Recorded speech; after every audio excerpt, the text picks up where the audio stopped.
So first of all, I thank you for the giving me the opportunity to address this session. This session basically, I will be covering the developments in the Mumbai-Ahmedabad high-speed corridor.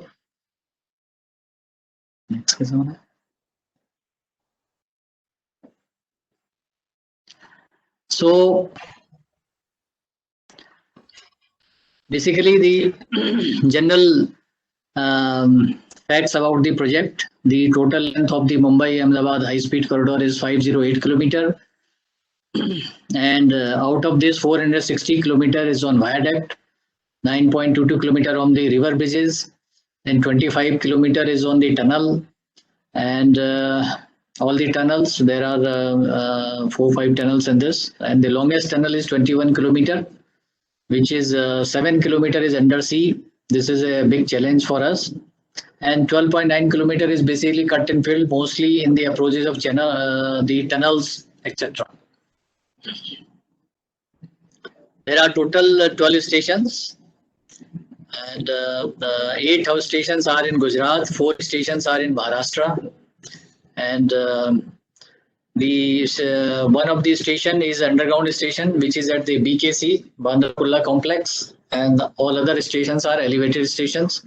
The stations are from the bottom, you can see in the screen that Mumbai BKC station, then there is a station at Thane, then Virar and Boisar. These 4 stations are in Maharashtra, and this Vapi, Bilimora, Surat, Bharuch, Baroda, Anand, Ahmedabad and Sabarmati, they are in Gujarat.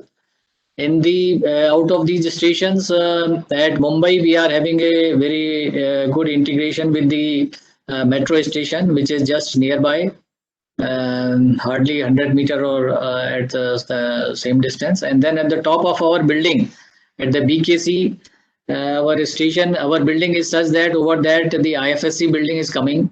Maybe 30-story building will be coming at the top, and at the bottom underground there will be a station, 4 or 5-story station. So it's a very big challenge, and our station has to take the load for the 30-story building at the top.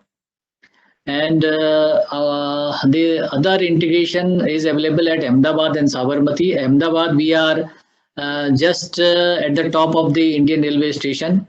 So there is also a challenge from the point of view of the interfacing with the existing system.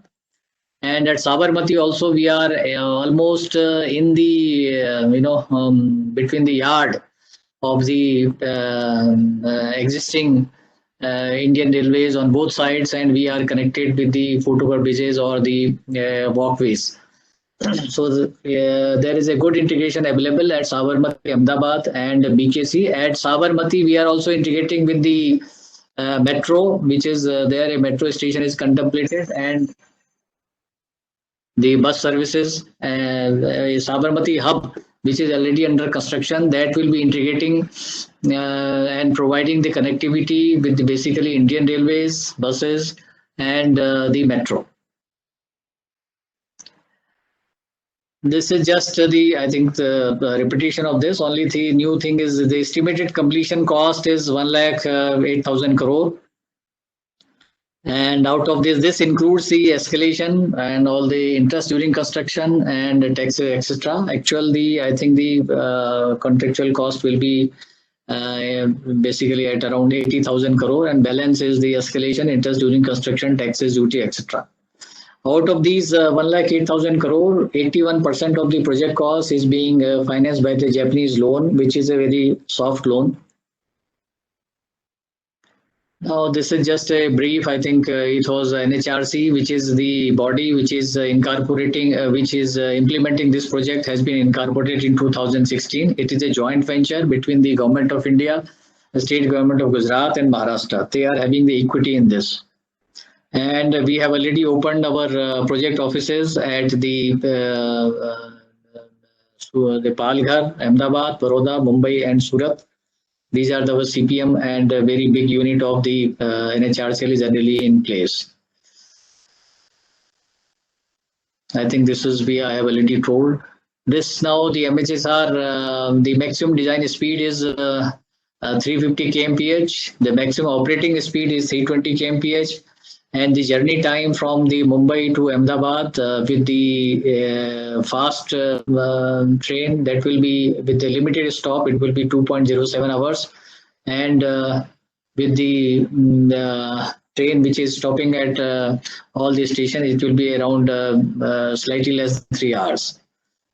Then there is a catenary system, which is the 2 into 25 kV heavy compound catenary, and the other electrical system and signaling system are as per the Japanese Shinkansen system. Now in the MHSR, the Japanese Shinkansen system has been followed all over world as far as high speed is concerned. First of all, the high speed is defined as per the UIC, that for the existing existing tracks, existing trains, existing system, a speed of 200 kmph is considered high speed. For the new system, anything speed more than 250 kmph is considered high speed. And in high speed, at present, if you look into the world scenario, the China is the leader. Approximately more than 20,000 kilometers of the high speed is in China. Then Europe, and then comes the Europe. Europe means a single country may not be having the large system. There are small networks are available. And then the Japan is approximately having 2,500 kilometers of the high speed system, and Korea is also having. So these are the various countries. Out of this various countries, the India has chosen Shinkansen based on basically the record of the Shinkansen as a unique record, that till now in the service from 1962 onwards, there has been no fatality, no passenger has been killed in the service of say approximately 60 years. So, and other services in China, there was an accident, and other systems, they are having accidents, but the China reliability, punctuality is very famous, and obviously, and the safety. So that is why the Indian government has gone with the Shinkansen system.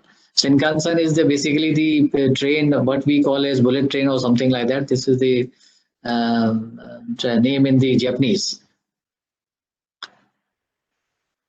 Then the status of the project, obviously the general consultant for design was appointed. The ground survey has been completed, radar, that was completed long back. Then geotechnical investigation, social impact assessment, and has been completed. As far as land acquisition is concerned, Gujarat, there is excellent progress, and we have already got 90% of the land, more than 90% if I consider the government land and railway land also into consideration. So Gujarat, almost hardly few plots are left for the private land acquisition. Maharashtra, the acquisition is around 28% for the private land. Overall, if I see, it is around in the range of 40%.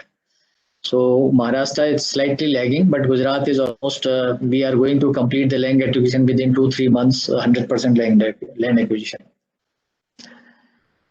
Now, the other important developments has taken in the recently, I think you must have come through the newspapers and media, that the biggest infrastructure package for in the country, approximately 25,000 crore has been awarded for the what we call C4 package, that is the approximately 237 kilometer long viaduct and 4 stations that has been awarded in 28th October exactly. And the C6, again the another package of 86 kilometer has been awarded in November 20. So total 325 kilometer of the for the contract has been awarded recently, just about 1 month back.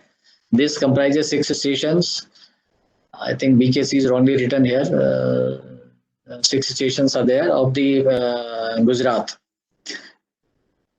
The other packages, which is the station package for the BKC, then the C2 is the tunnel package, then C8 is the depot package. They are already floated. Then there are some areas in which we have to cross the DFC or the highways or the Indian Railways, where we are going for the steel bridges for the span more than 60 meter. The steel bridges are preferable than the concrete bridges. So this P1B, P1C and P4 are the packages which are the steel bridge related, and they are also floated. Then afterwards, the tender for the track work, electrical work, signaling and rolling stock will be floated shortly. The track work, the contract will be, tender will be floated within, I think, by December or by January, within a month's time. And this will be followed by the electrical signal and rolling stock.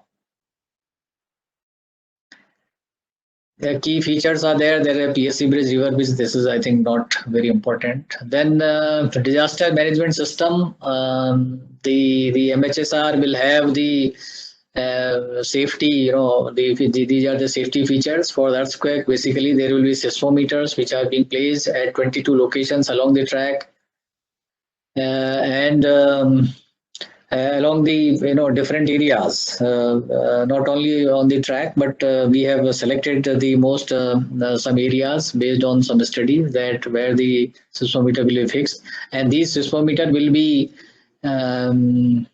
connected by SCADA to our control center. So if any earthquake is coming, based on the primary waves, only the train will be stopped.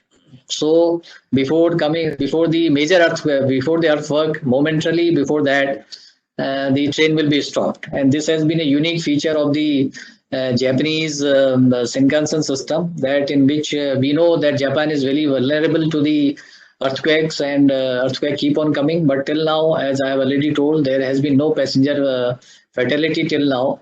There may be some minor derailments in the earthquake, but recently there was a news that some earthquake has come, but all the trains have stopped without any derailment and without anything.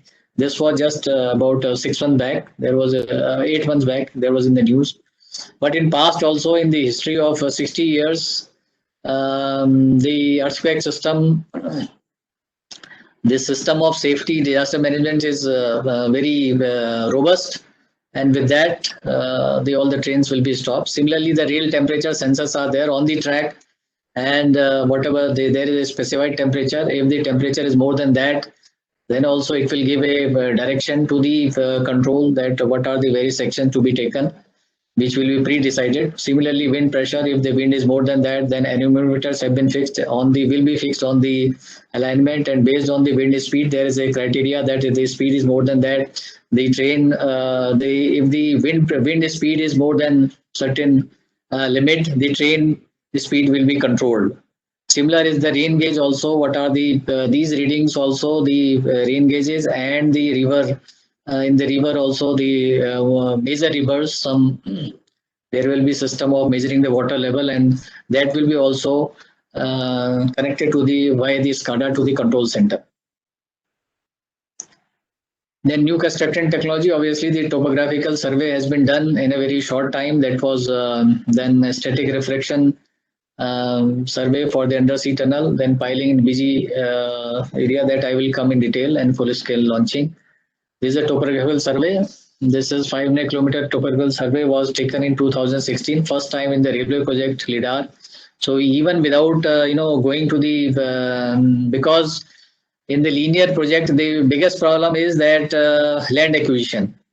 So as I have said, the land acquisition is still going on, but our designers and for the designing the whole system, we need the topographical survey in advance.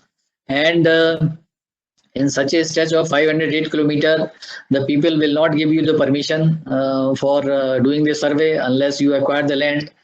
So this topographical survey with LIDAR has come in very handy, and all our designing, even the rail level at which the horizontal and vertical alignment and everything.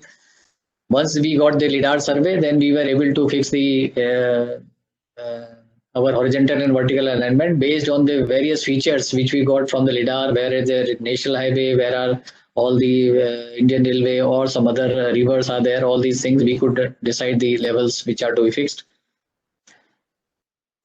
In some of the area, we are still not able to, as in Maharashtra, we have got only 42% of land, 40% of land. In some of the area, we are still not be able to approach, but there we are able to finalize the alignment. And this is just, I think now it has become LIDAR has become very common. This is the now another issue, another challenge was the this 28 kilometer undersea tunnel. So in this, we are going. We have to go through tunnel because by the TBM, because of the Flamingo Sanctuary is there, and there are. If we are going to have normal tunneling of the Netum, then the vibrations are going to be very high due to the blasting and all these things. So that is why we have to go for the TBM. So we will be having 3 TBMs, and 3 to 4 kilometer will be covered by Netum, which is free from the Flamingo, the sanctuary area, and balance undersea and area will be covered by the TBM. So 17 kilometer will be TBM, balance 4 kilometer will be from the Netum.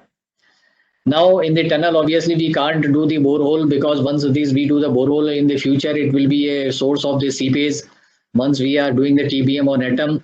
So that is why static refraction tomography was adapted with the help of the Kawasaki Geological Engineering Company from Japan.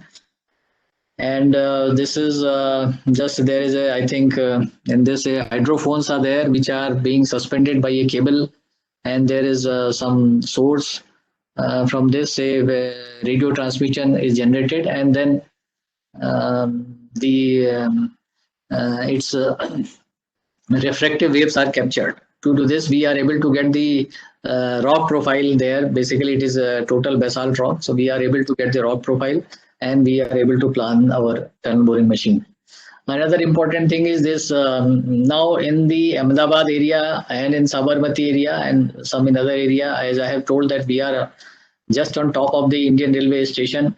So approximately in the approaches, we have to have a situation that we are not able to, there is no construction space. Ahmedabad is very heavily built up area. So that is why we are having a Shinjo pile system, which is being used in Japan. It is just like a well type of system, which is in India, we have a well type of system. So this is a well type of system only with the, but it is having the steel rings all around. So the diameter of the pile, maybe it may vary from 5 meter to 8 meters or more. So this type of system will be used in the area. As you are seeing this, we are very much, there is a boundary wall. There is one track. Our HSR has to come over this track. So one track will be dismantled. Even this track is dismantled. There is no space for the piling ring. This is a situation in 2 to 3 kilometers, and this type of arrangement will be used in other areas also, where the space is not available for the open foundations. Then other challenge is full span launching method. This 90% of our area is on viaduct. 460 kilometer is on viaduct. For this, the conventional method which is being used is segmental construction in India. Is basically very popular in Delhi Metro. And there are U girders which are very lightweight, which are being used, but our girders are very heavy, and we are using the full span launching system for this. And with this, the output is very fast once you are having a full span launching system. Although the investment in the temporary in the machines is very high. So with full span launching, we can do 1 girder per day, whereas in segmental launching, it may be taking 1 week for the girder, or best situation maybe the 2 girders per week. So these are some of the photographs which is we have just awarded the contract, and these are the things which are going to come in future. This is I think most of some videos, they may be people, if they are aware, they must have seen this type of things in the videos or WhatsApp. So same type of thing we are going to have. Now, the biggest supplier of these machines is basically China, and with this current situation with and our relationship with China, we have we are pressurizing our industry, and our industry is also inclined to develop all these systems in India. So it will be a big boost for the Atmanirbhar Bharat. This type of launching machines, approximately we will need 30 to 35 machines for the whole project. For C4, 237 kilometer, we are investing approximately 18 machines. So these machines, these are the launching girder in which the complete full span launch will be launched. A span, we have given the contractor to have the freedom of the spans of 30 meter, 35 meter and 40 meter. So that can be done with the full span launching. If it is something more than that, so suppose 45 meter or 50 meter, in that 45 meter, he can go for the segmental system as same which is being used in Delhi metro system. Each segment he will bring in the truck, and then he will do. That is for the special locations. And for the higher spans, as I already told, we are going for the steel bridges for the spans which are more than 60 meter and more. Earlier, when the agreement between the two governments, as per that, the track contract, the tunnel, and the steel fabrication, they were all open only for the Japanese or Japanese-led companies. But with our consistent efforts with the Japanese authorities, we have been able to impress upon them, and now the track contract, the tunnel contract for this 21-kilometer underground, and the steel fabrication facility, steel fabrication contract has been opened for the Indian contractors also. So it is a very big boost for the Make in India. Now our contractor can participate in all the track, tunnel, and steel fabrication. The steel fabrication is around 73,000 of tons of steel fabrication, and Japanese were very, because in this project the design is being done by the Japanese, so they are very particular about the quality, because they are saying that the design is only, this will be successful only when some quality is being met. If that quality is not met, obviously the things are going to fail. So we have put very stiff restrictions on the quality of the fabrication. And earlier some presentation was there on Chenab Bridge. So I think this is the Japanese authorities and Japanese from their experts from JR East have visited the facilities in India, and they were not happy. So once we shown them that we are making the highest, tallest bridge in the world in Chenab, and then we could get some of the quality systems being followed in Chenab, then only they could agree to our demand that yes, we can do the steel fabrication in India for this. Track also, there are basically the track fittings. It is a big opportunity for the Indian contractors to have the venture into the high speed area. So the track fittings are there. Then there is one important aspect is the slab track, which are there are in the Japanese system. There are the slabs which are being 5-meter slabs which are put below the rails and fittings, and then there is a cam motors is there. So that factory will also be set up here, and so there is but still in the track we will like to have because the quality is very, very important, and it has to be very good. Japanese and Indian industry has to come together in the track, especially in the track. Tunnel, yes, it can be any international. Our Indian contractors can take help from any international Heron Crack or anybody. It is not a Japanese specific. Steel fabrication is the quality will be overseen by the Japanese expert. They have to be deployed. So that is the condition which has been kept in the contract. This is just some of the this transplantation which is being done. Lot of transplantation is there. Actually, we are passing through the area in which highly cultivable area, highly agriculture area. All the Baroda, Bharuch, Anand, and all. It is a very highly excellent area for the horticulture. So a lot of gardens are there and lot of other trees are there. So they are being transplanted. This is the HSR Training Institute. We have already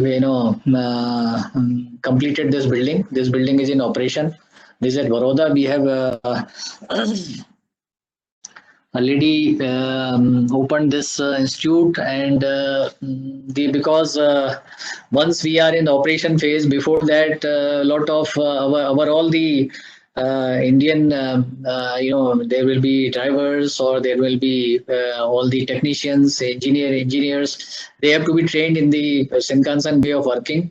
And we are already running the at present we have identified the people who will be running these trains, who will be associated top level management, top level people who will be associated with the operation and maintenance phase.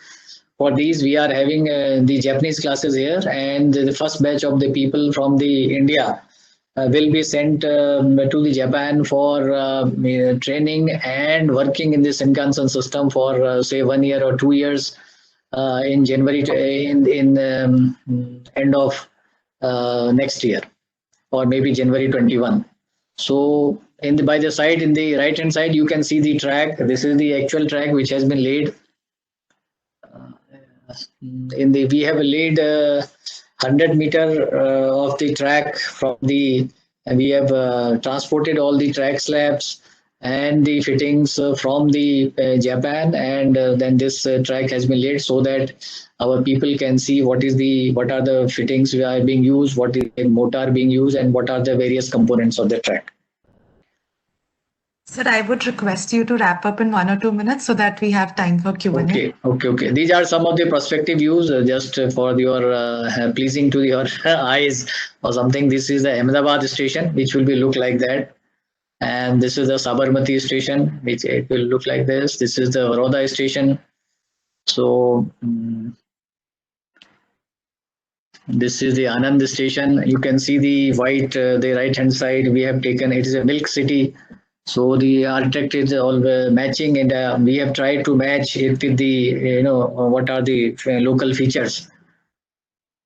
Then this is the Bharuch station. It will be looking like this. This is the Surat station. So you can see the top. It is not coming very nicely, but in the this figure in the bottom right hand side, it is diamond. Surat is famous for diamond, so it will be in the outer perspective and inner roof also. It will be. We have taken those features. This is the Bilimoria station. Then this will be the Vapi station. And this is the passenger hub at Sabarmati. Already the construction work is in progress for the Sabarmati hub. We have reached up to 4th floor. The work is already in progress. Okay, thank you very much.